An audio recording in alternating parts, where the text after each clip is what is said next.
उस वक्त रात के 2 बज चुके थे और भोला अपने कमरे में आराम से सो रहा था।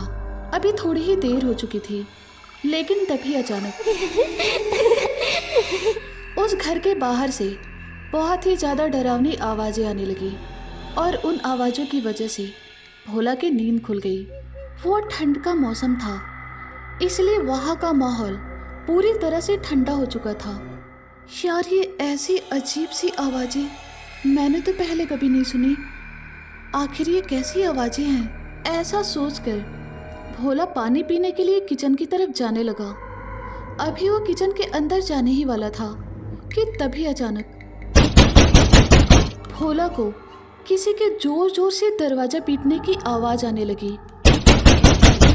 वो सुनकर भोला ने देखा तो वो आवाज़ें उसी बंद कमरे से आ रही थी, जिस कमरे को उस घर के मालिक ने खोलने से मना कर दिया था। वो देखकर भोला सोचने लगा, यार इस कमरे में तो कुछ भी नहीं था, लेकिन ये अंदर से दरवाज़ा कौन पीट रहा है? भोला ने आगे सोचा, लगता है मुझे फिर से उस कमरे की खिड़की के अंदर देखना होगा।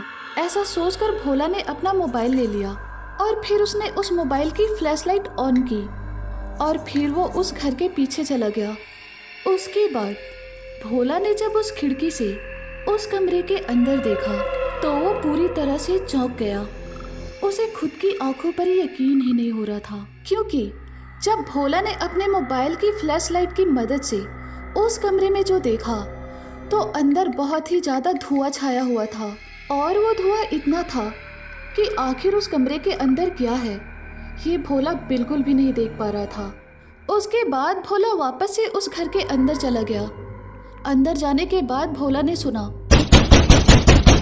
तो फिर से कोई उस दरवाजे को जोर जोर से पीटने लग गया। ये देखकर भोला के मन में बहुत बार ये ख्याल आया कि वो उस कमरे का ताला तोड़कर आखिर उस कमरे में क्या है ये देख लूं। लेकिन जब पहली बार भोला ने उस खिड़की से उस कमरे के अंदर देखा था तो वो कमरा पूरी तरह से खाली था, लेकिन इस बार उस कमरे में बहुत सारा धुआं छाया हुआ था। उस पर से बाहर से आने वाली वो डरावनी और अजीब सी आवाजें भोला को वो ताला तोड़ने से रोक नहीं पाई, पर भोला को अंदर से थोड़ा थोड़ा डर भी लग रहा था। इसलिए भोला ने उस दरवाजे को खोलने की जिद छोड़ दी और कुछ देर तक वो ऐसे ही उस दरवाजे की तरफ देखता रहा। सुबह के 4 बज चुके थे। उस कमरे से दरवाजा पीटने की आवाजें बंद हो चुकी थी और उसके साथ साथ बाहर से आने वाली डरावनी आवाजें भी बंद हो चुकी थी। उसके बाद भोला ने तुरंत ही उस घर से अपना सारा सामान पैक कर लिया और फिर उसने उस घर को अच्छी तरह से लॉक कर दिया।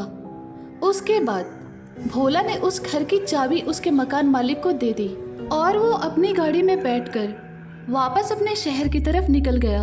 अब इस बात को बहुत साल बीत चुके हैं, लेकिन आज भी भोला को वो रात याद आती है तो वो काफी सहम जाता है।